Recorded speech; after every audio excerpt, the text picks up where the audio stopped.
Bonjour Arnaud, Bonjour Annie. heureux de te retrouver après si longtemps. Oui, moi aussi. Et, oui. On va aborder aujourd'hui un sujet qui est un tout petit peu, comment dirais-je, décentré par rapport à tout ce qu'on a déjà abordé. Mais cela va avoir son importance pour expliquer la prochaine entrevue qui est justement le cadre idéal de l'évitant. Cette émission-ci ou cette entrevue-ci va aborder une question qui est à l'origine finalement de tout ce qu'on peut observer aujourd'hui dans nos sociétés modernes, qui est justement l'évolution du couple entre une vision plus traditionnelle et une vision plus moderne, plus centrée sur l'individu.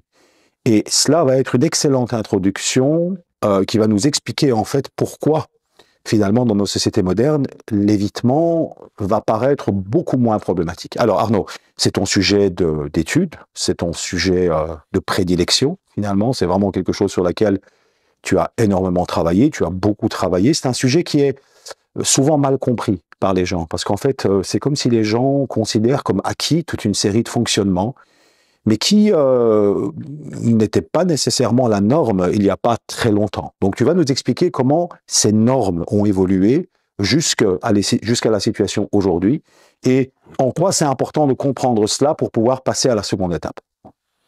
Ok, ben alors je vais essayer de faire ça très brièvement. Euh, En Europe, il faut comprendre qu'il y a avant les années 60 et après les années 60. Avant les années 60, on est encore dans un mariage de type institutionnel, c'est-à-dire c'est l'institution mariage qui garantit la pérennité des deux protagonistes du couple, c'est-à-dire comment est-ce qu'ils vont fonctionner entre eux. Euh, Si on n'est pas d'accord, on se réfère au cadre institutionnel qui transcende les deux protagonistes du couple. Ça, c'est la version, on va dire, ancienne, qui existe encore, hein, d'une certaine manière, surtout chez les religieux, ou c'est les personnes, en tout cas, qui se réclament d'appartenir à une religion. On a encore une vision comme ça, traditionnelle. Ou une culture très forte. Ou une culture, c'est plutôt la culture, mais on fait référence à une D'accord. religion, et après, bon, là, il y a encore d'autres choses à dire, entre la culture et la religion. Ok. Il y a un monde. Alors, il va se passer toute une série de choses qui font que on va passer de ce mariage institutionnel à une union du couple qui n'est plus garantie par l'institution mariage. Mhm. Autrement dit, le nouveau ciment du couple, c'est l'amour. Dans cet amour, on va rajouter toute une série d'ingrédients, comme la réalisation de soi, l'épanouissement personnel, la construction de l'identité, etc., etc. Autrement dit, une fois que les conditions de l'amour ne sont plus respectées, entre guillemets, c'est-à-dire, là on se réfère plus à l'institution, mais aux attentes personnelles, la fin du couple arrive très vite, enfin se présente très vite. Et en fait, la particularité de ce nouveau type d'union, c'est que, puisqu'il n'y a plus d'institution qui garantit institution mariage qui garantit un certain cadre de fonctionnement entre les deux protagonistes du couple, eh ben, c'est que chacun va pouvoir produire son propre cadre. C'est pas une petite chose, c'est vraiment un changement de paradigme total. Pourquoi? Parce que ça veut dire qu'il y a autant de cadres produits, production personnelle, que d'individus qui existent. Mhm. Autrement dit, quand deux individus se rencontrent, ben, ils se rencontrent avec un cadre personnel et personnalisé. Et Qui est le fruit de leur histoire, le fruit de ce qu'ils ont visionné, le fruit là, ils de vont leur... pouvoir mettre effectivement leurs propres besoins, leurs propres limites. C'est important aussi, ça, hein. Les limites sont plus garanties par l'institution, mais ça devient mes propres limites, c'est-à-dire en rapport avec mes besoins, en rapport avec mes attentes, en rapport avec toute une série de choses, mais qui sont personnelles. C'est-à-dire qu'on va avoir deux personnes qui se rencontrent, où il n'y a plus un juge qui est au-dessus, en quelque sorte, hein, symbolique, mais où c'est deux personnes qui vont se rencontrer pour voir finalement est-ce que, avec ce cadre, je vais pouvoir faire. Alors il y a l'amour, hein, évidemment, ça, évidemment, l'amour qui devient le nouveau ciment du couple, qui va pouvoir justifier beaucoup de choses, c'est-à-dire c'est ce qui va permettre aux deux individus de potentiellement alléger leur cadre ou faire des consensus par rapport au cadre, à leur cadre personnel. Et puis alors on essaie de construire un nous commun qui va pouvoir intégrer ces deux cadres. Donc ça, c'est ce qui a suivi les années 60. Mhm. Ok. Ces dernières années, on est arrivé encore à un autre niveau, puisque finalement, dans la deuxième partie, ce cadre que chacun a produit, on avait toujours la réalisation de soi, l'épanouissement personnel, qui était là au service d'un certain nous. Ce qui va se passer dans la troisième séquence, c'est que ce qui sera au service d'eux, c'est plutôt l'amour du couple. C'est parce que tu m'aimes que tu me permets de pouvoir me réaliser comme je l'entends, comme je veux, etc., etc. Autrement dit, ce qui va prendre les devants, ou le devant plutôt dans la relation de couple, c'est la réalisation de soi, l'épanouissement personnel, c'est-à-dire qu'il n'y a plus aucune limite, plus aucun frein à la réalisation de soi. Mhm. C'est-à-dire, si tu m'aimes, par exemple, tu dois accepter que je parte faire un projet pendant 1 an, je ne sais trop où, et de cette manière-là, tu n'es pas un frein à mon épanouissement personnel et à ma réalisation de soi. Donc, le couple est là plutôt comme une certaine sécurité du fait qu'on a quelqu'un qui nous attend, qui nous aime, et qui nous permet de nous déployer pleinement.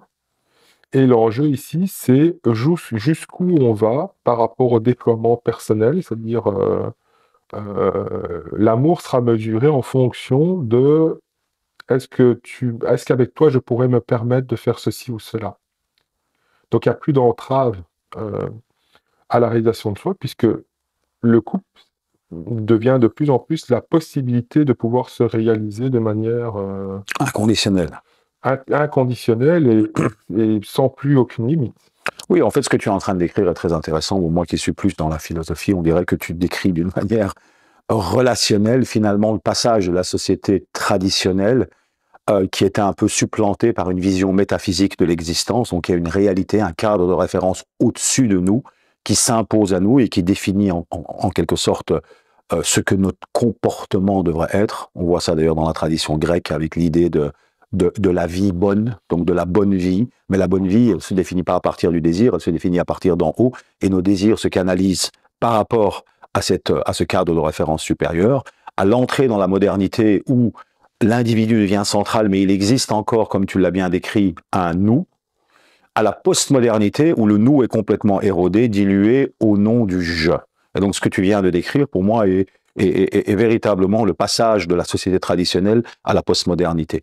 Mais je te laisse continuer parce que ce qui va m'intéresser ici, alors c'est moi qui vais essayer de comprendre ça sous un angle un peu différent du tien. Comment tu fais pour combiner un nous avec un je? Ben, c'est toute la difficulté. C'est qu'aujourd'hui, finalement, d'ailleurs, faut peut-être expliquer que ce passage de la première partie, donc de la tradition à la première modernité, puis appeler l'autre la deuxième modernité. D'ailleurs, je renvoie à François de Saint-Gly, qui est, comment dire, un docteur en psychologie, un docteur en sociologie. Pour ceux qui sont intéressés par ce sujet-là. Il y en a d'autres, il y a d'autres auteurs, mais lui, il est vraiment, voilà, un précurseur. Oui, qu'est-ce que je voulais dire par rapport à ça? C'est que, en fait, le passage à la modernité 1, c'est que on va... Donc oui, c'est de dire d'abord que philosophiquement, l'institution mariage, la première partie du mariage traditionnel, ça renvoie, on va dire philosophiquement, à la croyance en une vie dans l'au-delà. Dans l'au-delà. Alors, je parle de ça même sans pratique, sans quoi que ce soit. C'est les temps d'une époque, quoi, je veux dire, où d'ailleurs on avait deux sujets qui étaient beaucoup plus patients l'un par rapport à l'autre. Ça veut dire beaucoup de sacrifices. Aujourd'hui, c'est vu, par exemple, comme la chose à éviter, qui rebute parce qu'il y a trop de sacrifices. D'ailleurs, c'est parlant quand on entend ça. Mais ça renvoyait quand même quelque part à cette vision, bon, tout n'est pas rose, mais tout non plus n'est pas à jeter, et en même temps, il y a une dimension de sacrifice qui était là. Avec en filigrane l'idée qu'une récompense viendrait plus tard. Ouais, exactement. Et le plus tard a été complètement amputé. Donc il n'y a plus de plus tard, c'est ici et maintenant. Et donc on est passé donc dans la modernité 1, on va dire,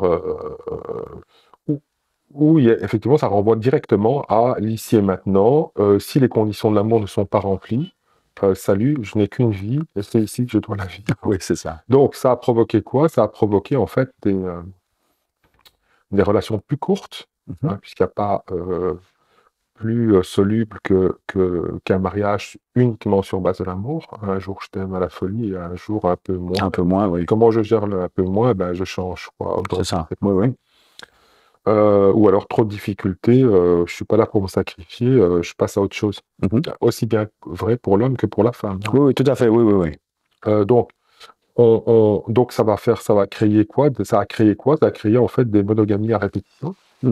Les couples de type monogamique, mais à répétition. Donc, on change de partenaire à chaque fois, en fait. oui, c'est ça. Donc, dans les années 2010, si mes souvenirs sont bons, on disait que voilà, ceux qui avaient 20 ans à ce moment-là formeront entre 4 et 5 couples dans leur vie, c'est-à-dire avec le véritable engagement. On ne parle pas d'autre chose, hein. Ici, on parle de couples engagés.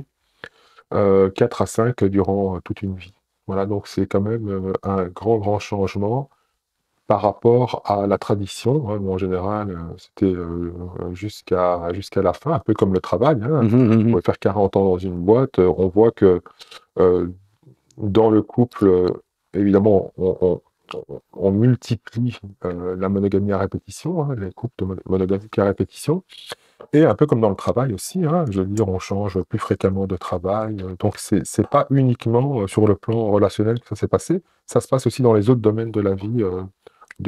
Oui, c'est toute la société qui est affectée par cette, je dirais, par ce côté sable mouvant. Tout est fragile, tout est changeant, tout est aléatoire, tout passe par des étapes et il n'y a plus rien de figé, il n'y a plus rien de stable. Et aujourd'hui, on a une accélération, hein, donc avec la deuxième modernité, où là, effectivement, j'avais dit tout à l'heure que la réalisation de soi et l'épanouissement personnel, ça devenait quelque chose de central dans le couple.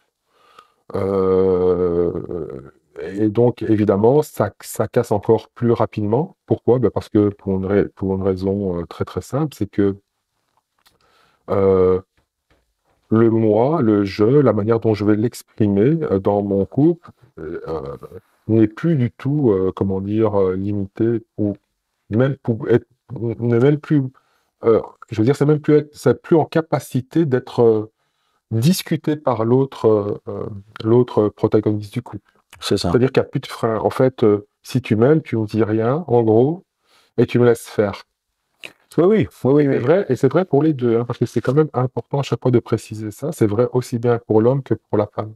C'est ça. Mais il y a quelque chose quand même d'intéressant dans ce que tu dis. Donc ça justifierait en fait en quelque sorte le succès de tous ces mouvements de développement personnel qui sont là en train de pulluler un peu partout. Cette idée de aime-toi, réalise-toi, découvre-toi. Alors ça ne veut pas dire que ce sont des mauvaises choses en soi, bien sûr, mais on a toujours compris cela dans une forme d'interaction avec l'autre. C'est-à-dire que l'idée que l'individu était autosuffisant, qu'il n'y avait aucune référence vis-à-vis de laquelle il devait se réaliser, s'aligner, est très problématique, puisqu'en fait, dans la postmodernité ou dans la société postmoderne, le désir, le ressenti devient tellement central qu'en fait, c'est l'assouvissement finalement du désir qui devient l'idée même du bien.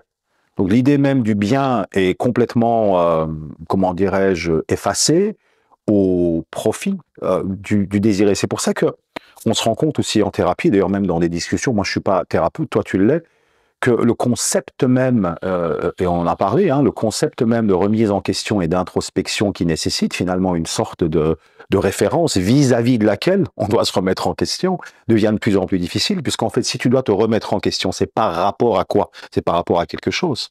Et donc, on en revient finalement à l'histoire de la chaussure, hein, quand on entend des gens dire « mais j'ai pas trouvé chaussure à mon pied », sans jamais interroger la forme du pied. En fait, l'idée que le pied, par définition, est ce qu'il est, et qu'il doit juste trouver un ajustement de l'extérieur vers lui, et non pas un ajustement de lui vers l'extérieur. Et donc ce phénomène d'individualisation qui, selon moi, aboutit à une forme de narcissisme exacerbé, parce qu'il y a beaucoup d'auteurs qui en parlent, rend pour moi toute relation très compliquée et très problématique. Puisqu'en fait, ce je ne se combine pas avec le nous. Il se combine de moins en moins avec ce nous. Ou alors, s'il se combine avec ce nous, il se fait au prix de beaucoup de sacrifices. D'accord. On rappelle quand même le sacrifice, c'est quelque chose qui était lié au mariage traditionnel. Mhm. Et là, on est dans un autre type de sacrifice, mais un sacrifice, cette fois-ci, non pas pour l'institution mariage, mais plutôt pour l'amour. C'est ça. Si tu m'aimes, tu dois être capable d'accepter ceci. C'est Si ça. tu m'aimes, tu dois être capable de faire ceci, etc., etc. Donc, c'est plutôt dans ce type de sacrifice qu'on est aujourd'hui pour qu'un couple puisse tenir. C'est-à-dire que si le moi devient la propre mesure de, de, De tout. de tout, ben, tout simplement, je veux dire, il n'y a plus aucune limite. Et C'est donc, la c'est toute pour ça, possibilité. c'est la toute possibilité. Et donc, à la limite, il n'y a pas de jugement moral par rapport à Mhm. ça. C'est quand même important d'insister par rapport à ça. Mais c'est surtout d'expliquer comment ça rend de plus en plus compliqué le fait de pouvoir former un couple sur la durée.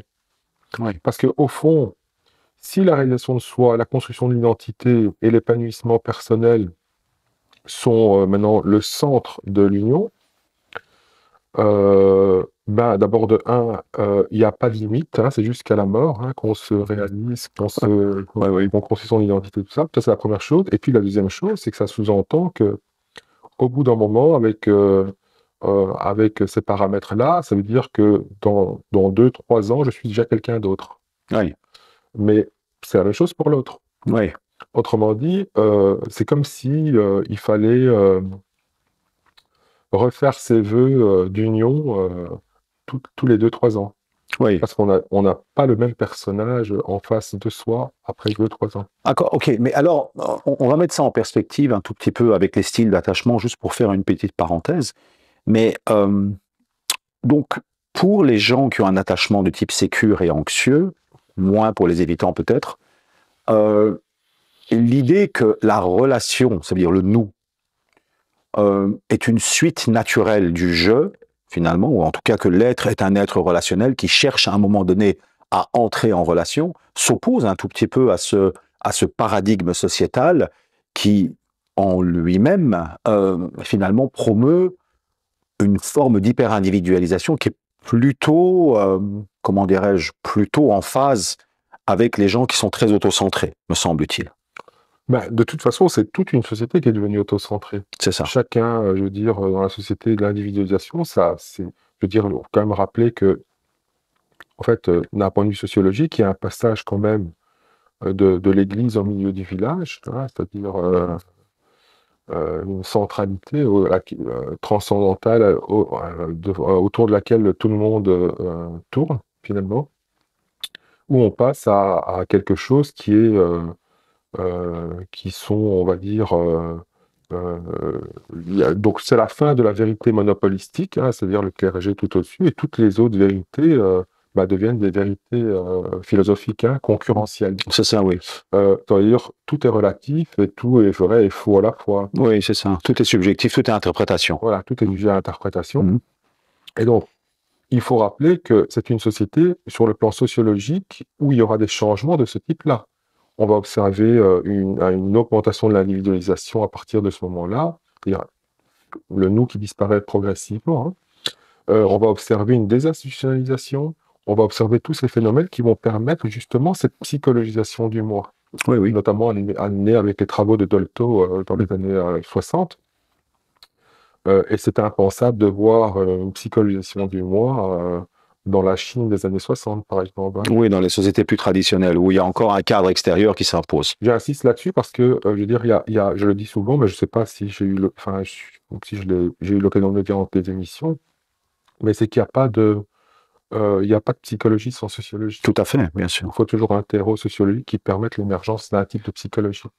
Aujourd'hui, on est arrivé à un niveau d'individualisation qui fait que, évidemment, que ça aura un impact dans tous les domaines de la vie, hein, mais pas uniquement le couple, mais le couple, puisque c'est notre sujet, en fait partie.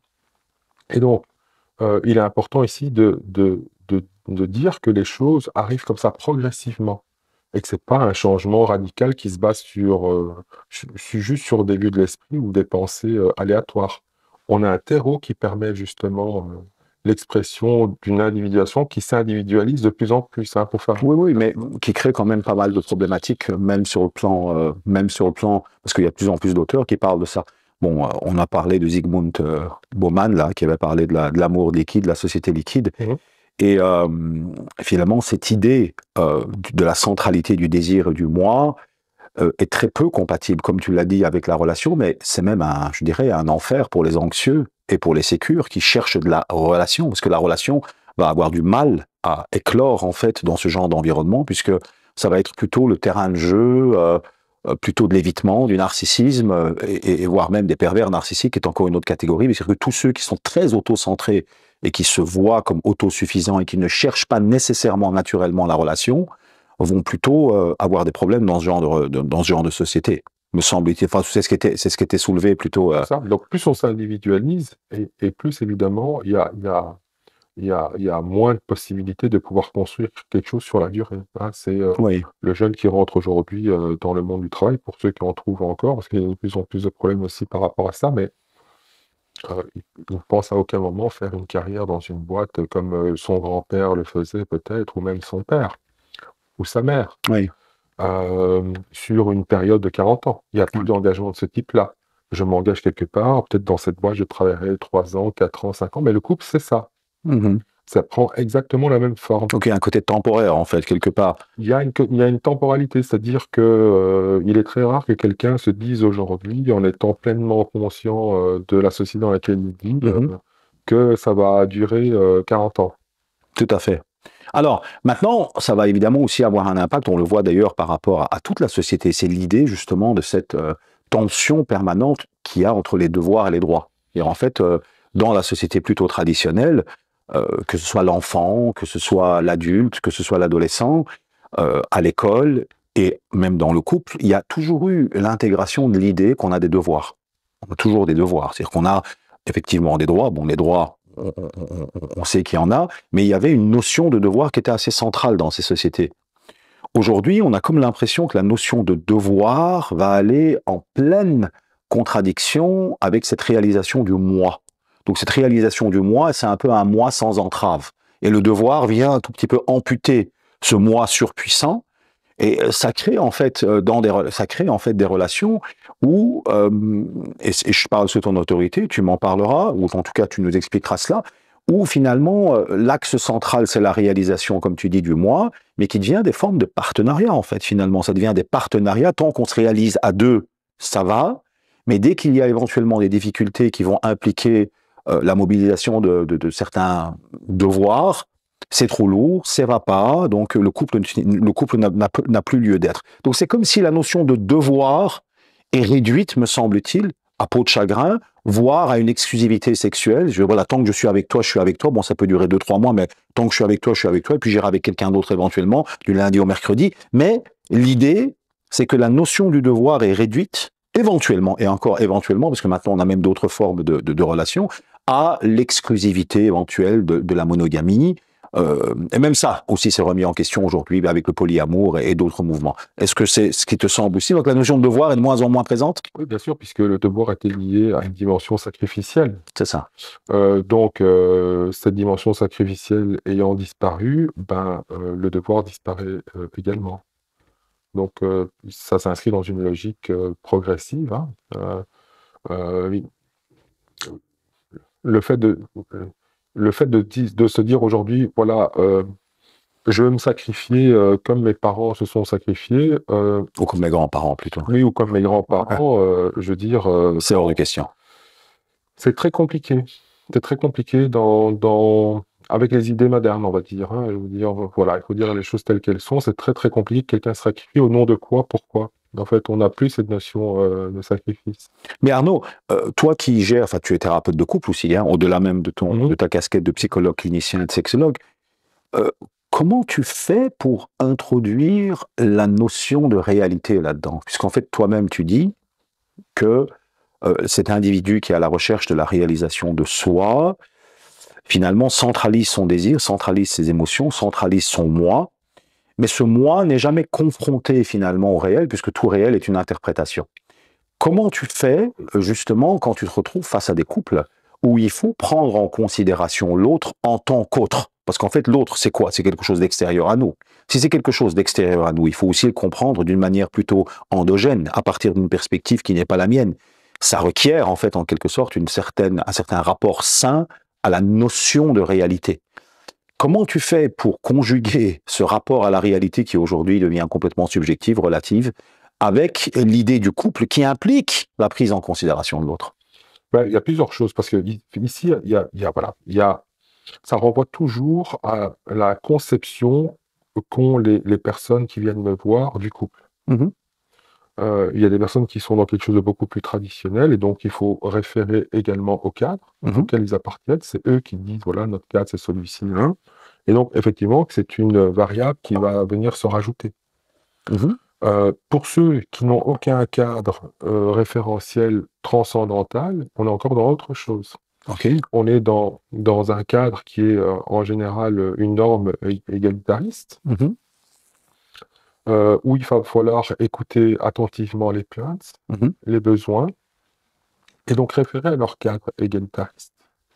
Puis, il y a deux choses qui sont importantes. C'est le cadre auquel se réfèrent les deux protagonistes du couple, qui est hyper important, puisque eux, en fait, se définissent de cette manière-là, et dont il faut tenir compte, et en même temps, les plaintes et les besoins. Voilà. En sont-ils conscients de ce cadre? C'est-à-dire Alors, que... pas toujours. Ok, c'est important ça. Pas toujours. Oui. C'est pour ça que je vous dis, bon, je ne voulais pas rentrer dans les détails, mais bon, on va dire, pour ceux qui ont, par exemple, qui se disent comme étant pratiquants d'une religion, il y a le cadre. Comment dire, euh, les laisser expliciter concrètement le cadre auquel ils appartiennent. Pardon. D'accord. Pour une raison simple, c'est qu'ils disent, voilà, moi, nous, on est chrétiens pratiquants et tout. Ok, mais expliquez-moi, c'est quoi chrétien pratiquant? Ça m'intéresse. Parce que entre le cadre officiel et la manière dont on fonctionne, dont on fonctionne dans l'ici et maintenant, hein, c'est-à-dire dans le concret, mais il y a souvent un gap, hein, il y a souvent un écart. Et donc là, il faut quand même pouvoir bien comprendre, bien saisir, sans qu'on se trompe aussi. D'accord. Voilà. La définition du cadre auquel ils appartiennent doit être faite par eux-mêmes. Et je leur pose des questions par rapport à ça. Il ne s'agit pas de dire t'es musulman, ah, donc c'est vous, c'est l'islam. Non, c'est pas comme ça que ça fonctionne. Ils ont une idée, par exemple, de leur islamité, comme ils ont une idée de leur chrétienté, ils ont une idée de leur judaïsme. Le judaïsme, c'est la même chose. Il y a beaucoup de choses dans le judaïsme, hein, voilà.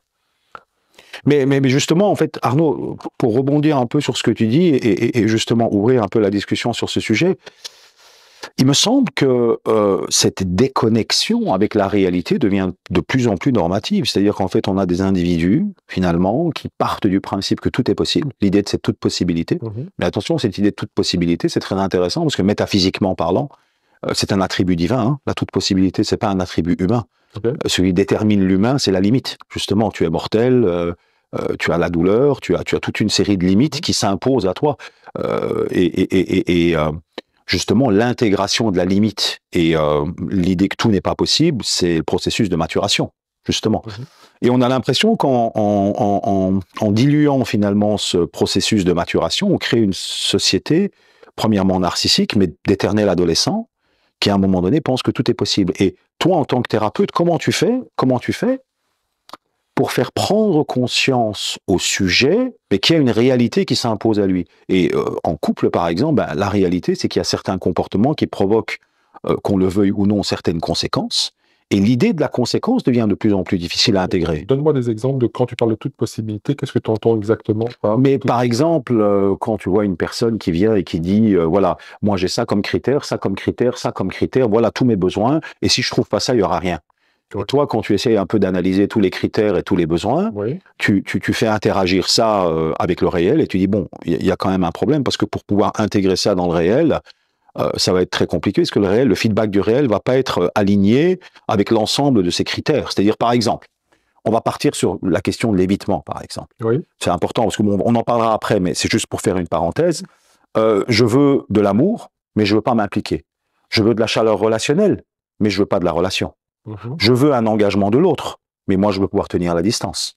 Donc, quand tu te retrouves face à une structure paradigmatique qui n'est pas compatible avec le réel, comment tu fais pour faire prendre conscience du réel? À partir du moment où ce réel se soumet à la toute possibilité. Ben non, c'est possible, il y aura bien quelqu'un que je trouverai qui va répondre à tout ça. Et toi, tu essayes de dire, mais c'est pas possible, en fait, parce que il y a des éléments qui sont tellement contradictoires qu'en fait, ça peut pas se réaliser. Tu vois, c'est un peu comme un homme qui, que sais-je, qui ne veut jamais s'engager, qui n'est que dans des relations d'un soir et qui prétend vouloir, par exemple, un mariage traditionnel, une famille stable et tout ce qui s'ensuit. Lorsque tu analyses tous ces comportements, tu essayes de lui faire comprendre, par exemple, que ces comportements-là, ou en tout cas cette manière de faire-là, aura très peu de chances d'attirer éventuellement ce projet-là. En fait, si tu veux faire interagir ce que la personne fait avec les conséquences, c'est-à-dire que c'est comme s'il y a une déconnexion totale entre les actes et l'idée même des conséquences. En fait, on veut plus entendre parler des conséquences. On veut agir d'une manière libre et on veut pas de conséquences à cette liberté. Oui, alors en fait, les choses se présentent très rarement avec... oui, enfin, il y a une partie comme ça qui va dire, voilà, j'ai l'impression que ça ne marche pas très bien dans ma vie, tous les couples que je forme, ça ne tient jamais, etc., etc. Donc là, c'est peut-être intéressant de regarder finalement quels sont les processus actifs, en tout cas les récurrences dans la manière de fonctionner d'un couple à l'autre, de manière à faire prendre conscience de ces processus actifs à la personne qui vient nous voir, par exemple. Ça, d'une manière générale. Oui. Pas être évitant pour ça. La question de l'évitement, ça, c'est encore autre chose. Oui, on en parlera après. On en parlera après parce que ça, c'est encore une autre dimension. Mais d'une manière générale, prendre conscience en fait, de ces processus actifs, c'est mieux c'est avoir une meilleure prévisibilité pour la suite. Autrement dit, tant que je ne suis pas conscient que ce processus est toujours actif dans mes relations, dans toutes mes relations, ça va être compliqué. Donc, on ne peut pas agir sur l'autre, par contre, on peut agir sur soi. Qu'est-ce que je mets en place qui fait que je pourrais en changer pour potentiellement me retrouver dans quelque chose d'un peu différent? Voilà. Par contre, pourquoi changer un processus? Quels sont les bénéfices secondaires à un type de processus? Tout ça, c'est des choses qui sont vues évidemment en consulte. Mais évidemment, ça peut être par cette porte-là où je comprends pas pourquoi ça ne fonctionne pas dans ma vie amoureuse, par exemple. Voilà. C'est ça. Mais disons que, Arnaud, donc, ce nouveau couple que tu as très bien décrit dans ton introduction, ressemble plus à une forme de partenariat gagnant-gagnant. C'est-à-dire, en fait, c'est comme si toi et moi, on crée une société ensemble, on met 50% des parts, chacun. Tant qu'on gagne de l'argent ensemble, on sourit, on est content. Oui, Et dès que je commence à perdre de l'argent, je commence à réfléchir à, bon, est-ce que ce partenariat vaut encore la peine? Mais est-ce que ce partenariat, au fond, où tu vois l'autre réfléchir qu'à ses intérêts, toi, qu'à tes intérêts, et finalement, l'intersection de votre interaction, c'est finalement l'addition de deux intérêts individuels, sans aucune prise en considération de quelque chose d'autre, rend les gens finalement heureux en relation. C'est-à-dire qu'en fait, c'est ça la question pour moi. Non, alors, ça, comment dire, la mesure de l'amour, c'est encore autre chose. Mais comment dire, il y a beaucoup de choses à dire par rapport à ça, mais est-ce que les gens sont plus heureux aujourd'hui que dans les années 60? Voilà, moi, j'ai pas de... On n'a pas de statistiques. On n'a pas de statistiques, il n'y a pas de mesure par rapport à ça. On a quand même un taux de suicide et une consommation d'anxiolytiques qui n'a jamais été aussi élevée. Après, tu pourras toujours dire qu'elles sont prescrites plus aujourd'hui qu'avant, mais bon, oui. Voilà, effectivement, voilà, on a effectivement une consommation d'antidépresseurs, d'anxiolytiques qui a vachement augmenté. Ça, c'est comment dire, une variable qui est claire. On voit beaucoup de gens qui se plaignent, mais on les voit beaucoup sur les réseaux. Mais peut-être qu'avant, ils se plaignaient aussi, mais on les voyait tout simplement pas sur les réseaux. Donc ça, c'est très, très compliqué. C'est ça, de mesurer. Puis bon, y répondre, c'est presque impossible. Hein. OK. Voilà. OK. Maintenant, pour faire la transition, puisqu'en fait, c'est là où on rentre dans le vif du sujet. Est-ce que ce que tu viens de décrire, finalement, n'est pas le terrain de jeu de l'évitement? En fait, est-ce que cette société ne rend pas les gens, finalement, évitants, dans une certaine mesure, puisque si tout le monde est centré sur lui, et qu'à un moment donné, tu dois aussi te protéger contre le fait que l'autre ne sera pas du tout dans une logique de sacrifice vis-à-vis de toi, ou en tout cas, il n'y aura jamais de notion de prise en considération, comment dirais-je, de tes besoins, ou alors par ricochet, hein, c'est-à-dire, en fait, quand l'autre va chercher à se combler lui-même, bah, ça va te combler toi, tant mieux pour toi, mais c'est juste un alignement des étoiles, ça. Donc, ça peut arriver comme le lendemain, ça peut ne plus arriver. Mais est-ce que dans une telle société où les gens sont très autocentrés, très individualistes, et dans la centralité du moi, finalement, est-ce que ce n'est pas les conditions les plus propices pour créer finalement un évitement? Alors c'est intéressant parce que bon, les évitants, eux, ils sont évitants. À la limite, leur structure de base l'est, et la société s'aligne avec leur structure de base. Mais chez les anxieux et les sécures, on sait qu'ils ont une structure de base qui n'est pas évitante, mais on sait aussi qu'il y a une forme de dynamisme dans les styles d'attachement, et qu'il y a une part d'évitement qui peut être structurellement imposée par la culture d'une société. Donc est-ce que l'évitement ne devient pas ici une forme de réalité qui s'impose aux individus? Alors, je ne sais pas si on doit appeler ça évitement, donc j'entends une sorte d'évitement sociologique, quoi, en fait. C'est structurel, oui. Structurel. Structurel et culturel, Structurel, sur le plan de la société. tout à fait. Il est sûr que si dans les sociétés modernes, on évite la dépendance à l'autre, parce que faut quand même le dire, hein, dans le mariage institutionnel, il y avait cette notion d'interdépendance et de dépendance. Oui. Là, aujourd'hui, toute forme de dépendance est mal vue dans les normes, dans la norme sociétale, ou dans les normes sociétales plutôt. Donc, on doit chacun être indépendant financièrement, etc., etc. Et du coup, en même temps, puisque je me sacrifie plus donc comme je me sacrifie plus, et on rajoute à cela le fait euh, de se dire je me concentre sur moi, sur la réalisation de l'épanouissement de moi-même, tout ça, tous ces aspects-là vont nous mettre dans une situation comment est-ce que je vais dire ça? Il y a un mode qui s'appelle le mode, c'est pas le mode vaillant, c'est le mode où je suis jamais tranquille. Tu peux m'aider, Mani? Je reviens pas sur le mot, j'ai oublié. On est en vigilance. En vigilance, oui, en état d'alerte en fait. En état d'alerte, Oui. Et on s'abandonne très rarement. Tout à fait. On s'abandonne très rarement dans un couple aujourd'hui. Donc en fait, on évite quelque part la codépendance, qui est quelque part un peu consubstantielle à la relation. Voilà, la codépendance, encore un peu différent, mais la dépendance, ça, on l'évite totalement. Oui. C'est-à-dire, il n'y a plus, toi, tu remplis ce rôle, moi, ce rôle, et on est dépendant comme ça l'un de l'autre. Ça, c'est fini, ça. C'est ça. Donc, effectivement, on pourrait dire que, dans une certaine mesure, il y a une dimension d'évitement sur ce plan-là. Oui, je voulais que tu le confirmes, en fait, parce que c'est ce qu'on peut un peu... C'est ce qu'on peut un peu observer. En tout cas, on l'observe avec le narcissisme.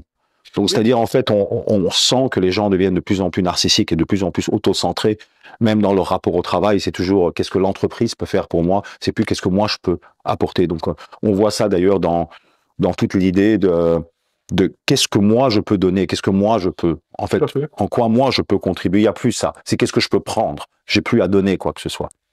Alors, Arnaud, cette souffrance finalement, ou cette souffrance des gens qui cherchent une véritable relation qui implique une certaine codépendance, elle renvoie à une idée assez centrale et qui est pour moi très intéressante, même philosophiquement, c'est l'idée qu'il existerait quelque chose qui est un état de nature. L'état de nature, c'est quoi? C'est l'idée que l'être humain, à partir de sa biologie et à partir de sa psychologie, naturellement, et c'est important cette notion naturellement, tend à aller vers la recherche d'une relation. En d'autres termes, l'être humain n'est pas là pour s'autosuffire et être seul. Alors, il peut l'être pour des conditions, dans des conditions contingentes ou pour des cas exceptionnels. Mais naturellement, c'est un peu comme si je te pousse au sol. Naturellement, un être humain normalement constitué, s'il n'est pas dysfonctionnel et qu'il n'est pas fou, va mettre ses mains au sol pour se protéger le visage. Donc, il y a une sorte de réflexe naturel dans le comportement humain qui va protéger l'intégrité physique. Et on le voit d'ailleurs au niveau même des cellules. C'est-à-dire que tes cellules, si tu les mets dans des conditions où elles doivent se battre, elles vont chercher à survivre. Sauf chez les gens qui ont des problèmes immunitaires graves, donc ça veut dire des cas, entre guillemets, exceptionnels ou de formes de maladie, où le corps va chercher justement à s'auto-détruire, ou en tout cas s'auto-détruire. Est-ce que finalement, une question très importante, est-ce que l'évitement n'est pas contre nature en ce sens? C'est-à-dire que c'est comme si l'être humain, dans un côté, est naturellement conçu pour aller vers la relation, Et d'un autre côté, les conditions sociales et culturelles vont à l'encontre de cela. Alors, il y a deux choses, parce que dans les conditions, dans les normes, on va dire, sociales, il y a quand même ce rêve du couple qui va tenir. Hein, c'est un peu comme si on nous vendait une richesse accessible à tous, hein, et en fait, très peu deviennent riches. Hein. Mais par contre, on vend l'accessibilité à la richesse à tout va et partout. Mais ça veut pas dire que on ne recherche pas, malgré tout, on n'a pas omnibulé l'attention des gens ou des plus jeunes sur le fait que la richesse, pour tous, hein, l'accessibilité à la richesse, ça soit une véritable possibilité. Donc il y a plusieurs choses là-dedans. Donc ici, une transposition faite avec la question du couple, c'est que notre société ne nous fait pas rêver du couple qui pourrait durer. Évidemment, l'amour pour toujours, il y a toujours cette dimension-là, mais en même temps, il y a plus de contradictoire. C'est-à-dire que tout ce qu'on met en place, en fait, empêche la pérennité de l'amour sur une longue durée. Donc c'est comme si on avait deux messages opposés. À la fois le fait que ça soit possible, et quand on regarde tous les ingrédients qui sont mis dans le couple moderne, on se rend assez rapidement compte, en réalité, que ça ne sera pas possible, ou très difficilement. C'est ça, c'est ça. Donc d'un côté, les deux cohabitent. Les deux cohabitent. Ce rêve d'inaccessibilité aujourd'hui, hein, c'est inaccessible, et quasi inaccessible. Et à côté de ça, on a toute une série de variables qui sont là, qui empêchent de fait un couple de s'établir comme ça sur une plus longue durée. Toujours en revenant sur la question des ingrédients qu'on a mis dans l'amour moderne, hein, réalisation de soi. C'est ce qui fait en général qu'on change d'identité assez rapidement, de croyances, etc. Et donc, on est de fait obligé de passer à autre chose, puisque l'autre ne correspond plus du tout à nos attentes. C'est ça, c'est ça. Ben, je te remercie pour cette première partie. T'en prie. Et on va passer à la seconde partie où on abordera le sujet de l'évitement. Ok.